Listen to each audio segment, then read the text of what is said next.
Hello दोस्तों, स्वागत है आपका अपने यूट्यूब चैनल नौकरी सेशन पर। उम्मीद करता हूं कि आप लोग स्वस्थ होंगे और अपनी पढ़ाई अच्छे से करेंगे।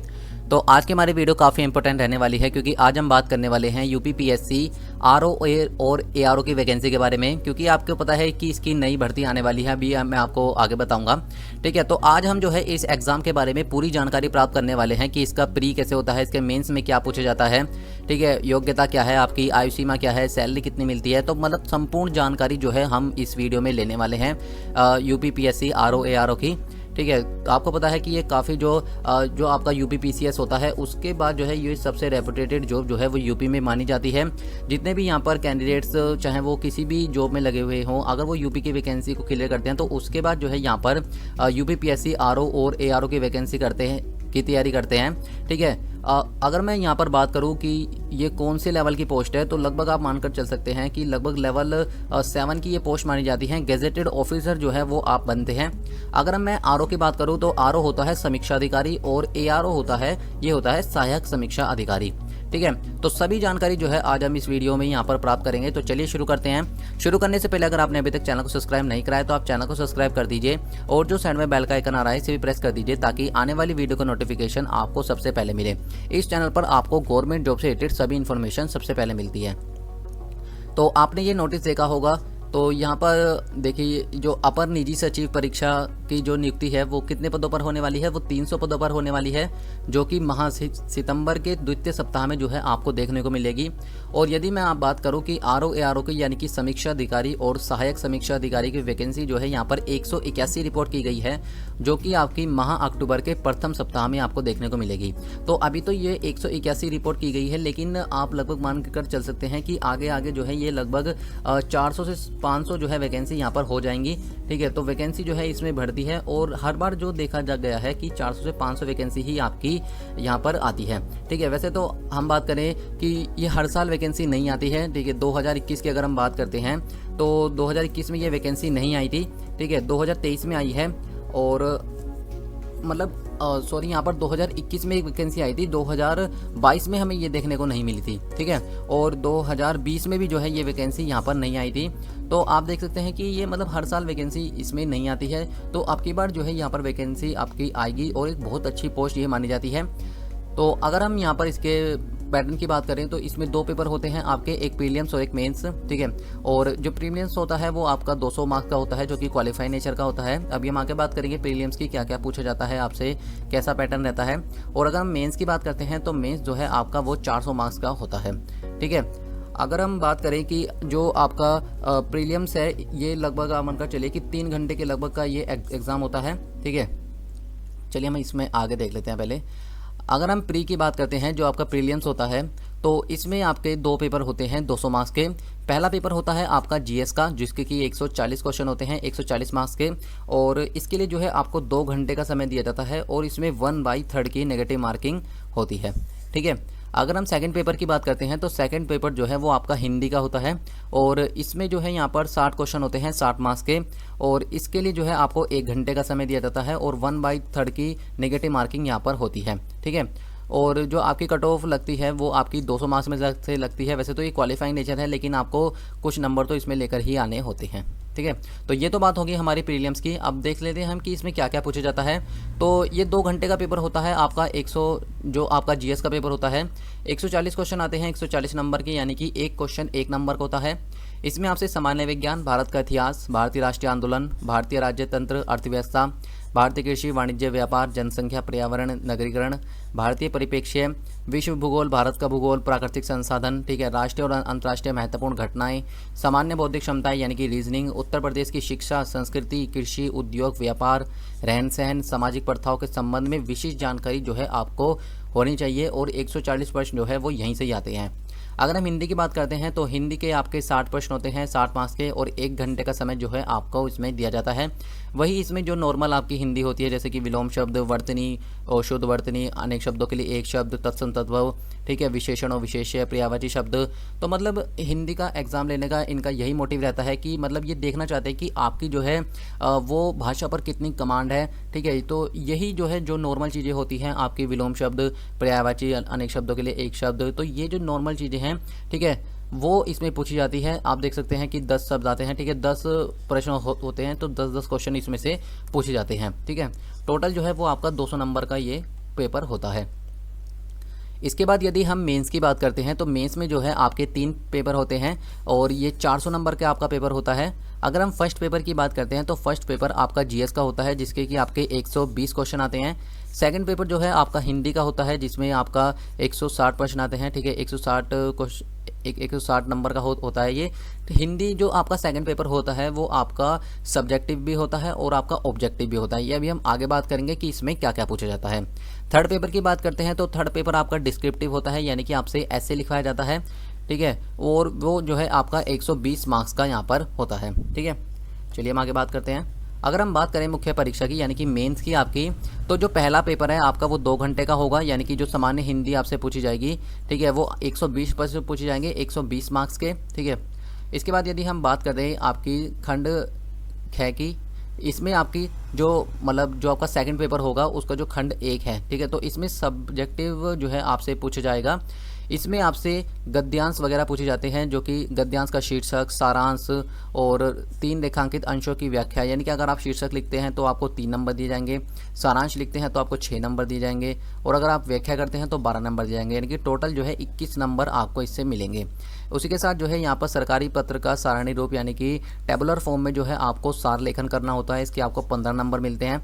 इसके बाद आपको जो है यहाँ पर पत्राचार करना होता है, शासकीय, अर्धशासकीय, कार्यालय आदेश, ठीक है, मतलब जो कि आपको जो है यहाँ पर एक पैटर्न होता है, उसी के तौर पर आपको जो है यहाँ पर पत्र लिखना होता है। इसके आपको 24 मार्क्स मिलते हैं। ये जब आप प्रैक्टिस करोगे तो आपको जो है पता चल जाएगा कि किस तरह से जो है यहाँ पर लेटर लिखना होता है। अगर हम बात करें कि जो यहाँ पर शब्दावली जो है यहाँ पर करनी होती है अंग्रेजी से हिंदी, ठीक है, 5 शब्द, हिंदी से अंग्रेजी 5 शब्द, मुहावरे, लोकोक्तियाँ केवल 5, तो यहाँ पर आप देख सकते हैं पूरा इन्होंने डाटा यहाँ पर दे रखा है, ठीक है। 10-10 अंक जो है आपसे पूछे जाते हैं और साथ ही साथ जो है यहाँ पर कंप्यूटर के भी आपसे पूछे जाते हैं, जो कि 10 अंकों का होता है। इसके बाद यदि हम हिंदी की बात करते हैं तो आधा घंटा आपको इसके लिए समय मिलता है, ठीक है, 60 अंकों का ये होता है। वही इसमें विलोम शब्द, वर्तनी, शुद्ध, अनेक शब्दों के लिए 1 शब्द, तत्सम, तद्भव, विशेषण, विशेष्य, ठीक है, 6-6 शब्द आते हैं इसमें और 12-12 अंकों का ये जो है आपका होता है, यानी कि जो एक क्वेश्चन है वो 2 नंबर का होता है इसमें, जो आपका मेंस का पेपर है, ठीक है, हिंदी में। इसके बाद यदि हम बात करते हैं कि आपका जो यहाँ पर मेंस का थर्ड यानी कि खंड तीसरा है, इसमें आपसे डिस्क्रिप्टिव में निबंध जो है आपसे लिखवाया जाता है। तो ऐसा नहीं है कि आपसे जो है यहाँ पर 3 निबंध लिखवाए जाते हैं तो तीनों ही आपको यहाँ पर मतलब 3 ही निबंध यहाँ पर मिलेंगे, ऐसा नहीं है। 3 घंटे का समय होता है, 120 अंक का होता है। यहाँ पर आपको देखिए, यहाँ पर आपको जैसे कि 3 ऐसे लिखने होते हैं, तो आपको अगर पहला ऐसे लिखना है तो उसके लिए आपको 3 ऑप्शन मिलते हैं, इनमें से आप कोई एक कर सकते हैं। शब्द सीमा जो है वो 600 रखी गई है, 40 अंक आपको इसके लिए मिलते हैं, ठीक है। ऐसे ही दूसरे में आपको 3 जो है यहाँ पर मिलेंगे ऐसे, और इसमें से कोई एक आपको करना है, वही आपको 600 शब्द की सीमा रहेगी और आपको जो है यहाँ पर 40 अंक दिए जाएंगे। इसी तरह से आपको तीसरा यहाँ पर लिखना है, ठीक है, शब्द सीमा भाई 600 रहेगी और 40 अंक आपको मिलेगा। तो इस तरह से जो आपका पहला पेपर होता है वो 120 का होता है, ठीक है। जो आपका इसमें, ये मैं मेंस की बात कर रहा हूँ, ठीक है, अभी मेंस ही चल रहा है, ये मेंस का मैं आपको बता रहा हूँ। तो जो आपका खंड 1 है उसका 120, ठीक है, खंड बी जो है वो 160 नंबर का और खंड सी जो है आपका 120 नंबर का, यानी कि इस तरह से जो आपकी टोटल कट ऑफ बनती है वो 400 में से बनती है। अगर हम कट ऑफ की बात करते हैं तो जो आपकी 2021 में कट ऑफ रही थी वो लगभग आप मानकर चल सकते हैं कि 295-96 जो है वो आपकी कट ऑफ रहती है 400 में से, ठीक है। तो अगर आप इतना स्कोर कर लेते हैं तो आप जो है इस वैकेंसी को क्लियर कर सकते हैं। इसके बाद यदि हम आगे बात करें क्वालिफिकेशन की कि इसमें क्या क्वालिफिकेशन मांगी होती है, तो इसमें जो है आपकी सिंपल ग्रेजुएशन होती है। अगर आपने किसी भी बोर्ड से ग्रेजुएशन कर रखी है तो आप इसका फॉर्म भर सकते हैं। साथ ही साथ जो है आपके पास ओ लेवल का यहाँ पर सर्टिफिकेट मांग लेते हैं, ठीक है। ये कभी कभी तो किसी स्पेसिफाई मतलब पोस्ट के लिए मांग लेते हैं और कभी जो है यहाँ पर सभी के लिए मांग लेते हैं ओ लेवल, ठीक है। ये जो ओ लेवल है आपका NIELIT से जो है यहाँ पर वेरीफाई होना चाहिए, ठीक है, ओ लेवल। ये ओ लेवल लगभग आप मानकर चलिए कि 6 महीने से लेकर और 1 साल तक का कोर्स होता है। इसमें आपका पेपर होते हैं और प्रैक्टिकल होते हैं। तो ये जो है आप अपने नज़दीकी कंप्यूटर सेंटर से कर सकते हैं, ठीक है। वहाँ पर आप जाकर पूछेंगे ओ लेवल के बारे में तो वो आपको पूरी जानकारी दे देंगे। तो इसमें जो क्वालिफिकेशन होती है वो यही होती है कि आपको ग्रेजुएशन और साथ में ओ लेवल का सर्टिफिकेट आपके पास होना चाहिए। अगर हम एज लिमिट की बात करते हैं तो एज लिमिट इसमें काफ़ी ज़्यादा रखी जाती है। अगर हम यूआर कैंडिडेट्स की बात करते हैं, ठीक है, तो 21 से लेकर और 40 साल तक इसमें एज रखी जाती है। अगर आप ओबीसी, एससी, एसटी या ईएसएम कैंडिडेट्स है तो आपको जो है यहाँ पर 5 साल की छूट मिलती है, यानी कि जो आपकी एज रहती है वो 21 से लेकर 45 साल तक यहाँ पर रहती है। अगर हम हैंडीकैप की बात करते हैं तो 21 से लेकर और 55 साल तक जो है आपकी एज रहती है। वैसे तो इसका 60 साल में रिटायरमेंट हो जाता है, ठीक है, लेकिन यहाँ पर जो एज रखी गई है वो आप यहाँ पर देख सकते हैं। जनरल की 21 से 40 साल, ओबीसी, एससी, एसटी, ईएसएम को यहाँ पर 5 साल की छूट मिलती है, यानी कि 21 से 45 साल, और हैंडीकैप को जो है यहाँ पर 21 से लेकर 55 साल तक एज लिमिट इसमें रखी गई है। अगर हम इसकी सैलरी की बात करते हैं कि इसमें क्या सैलरी होती है, तो लगभग आप मानकर चलिए ये अगर हम आरओ की बात करें यानी कि समीक्षा अधिकारी की, ये काफ़ी बड़ा होता है। तो इसमें जो है आपको लेवल 8 के अकॉर्डिंग यहाँ पर आपको सैलरी मिल रही होती है। जो आपका बेसिक पे रहता है वो आपका 47,600 से लेकर और 1,51,100 रुपये तक आपका बेसिक पे रहता है, और इसमें काफ़ी सारे अलाउंसेस जुड़ते हैं। तो लगभग आप मानकर चल सकते हैं कि जो आपकी यहाँ पर सैलरी हो जाती है वो लगभग आप मानकर चलिए कि 80 से लेकर 90,000 रुपये तक जो है आपको इन हैंड यहाँ पर सैलरी मिल रही होती है। अगर हम एआरओ की बात करते हैं यानी कि सहायक समीक्षा अधिकारी की बात करते हैं, ठीक है, तो इनका जो बेसिक पे रहता है वो 44,900 से लेकर और 1,42,400 तक जो है यहाँ पर आपका बेसिक पे रहता है। लेवल 7 की ये जो है यहाँ पर पोस्ट मानी जाती है, ठीक है, लेवल 7 के अकॉर्डिंग आपको सैलरी मिलती है। तो इसकी भी जो है लगभग आप मानकर चल सकते हैं कि 70 से जो है 80,000 तक जो है आपको इन हैंड सैलरी यहाँ पर मिल रही होती है, क्योंकि काफ़ी सारे अलाउंस इसमें जुड़ जाते हैं, जैसे कि आपका टीए हुआ, डीए हुआ, ठीक है, एचआरए हुआ, और भी काफ़ी सारे अलाउंसेस जुड़ते हैं। सभी अलाउंसेस मुझे यहाँ पर यूपी के नहीं पता है, ठीक है। तो इतनी जो है आपको सैलरी मिलने वाली है। साथ ही साथ हम बात करते हैं कि आपको जो है कौन से विभाग में यहाँ पर लग सकती है जॉब। तो जो आपका उत्तर प्रदेश सचिवालय है, ठीक है, उत्तर प्रदेश लोक सेवा आयोग, उत्तर प्रदेश राजस्व परिषद, ठीक है, और उत्तर प्रदेश का जो है आपको निर्वाचन आयोग, ठीक है, तो इनमें जो है आपकी पोस्टिंग होती है। तो ये काफ़ी बड़े जो है यहाँ पर विभाग माने जाते हैं। तो मतलब आप इन्हें छोटी पोस्ट मत समझिएगा, ये जो है गेजेटेड ऑफिसर यानी कि जो आप अधिकारी बनेंगे इसे लगने के बाद, ठीक है। जितने भी यहाँ पर जो यूपीएसआई वगैरह लगते हैं वो इसके बाद आरओ एआरओ की ही यहाँ पर तैयारी करते हैं, ठीक है। यूपी पीएससी के बाद जो है यहाँ पर सबसे बड़ी पोस्ट जो है वो यूपी में आरओ और एआरओ की ही मानी जाती है।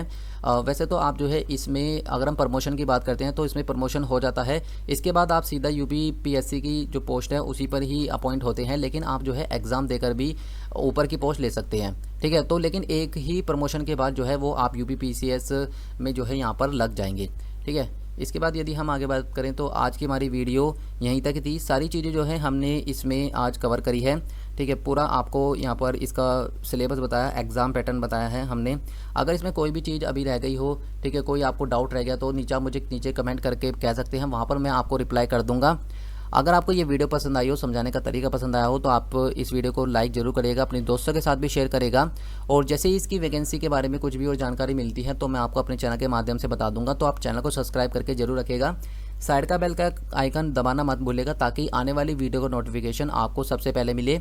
इस चैनल पर आपको सरकारी जॉब से रिलेटेड सभी इन्फॉर्मेशन सबसे पहले प्राप्त होती है। तो मिलते हैं नेक्स्ट टॉपिक के साथ नेक्स्ट वीडियो में, तब तक के लिए गुड लक।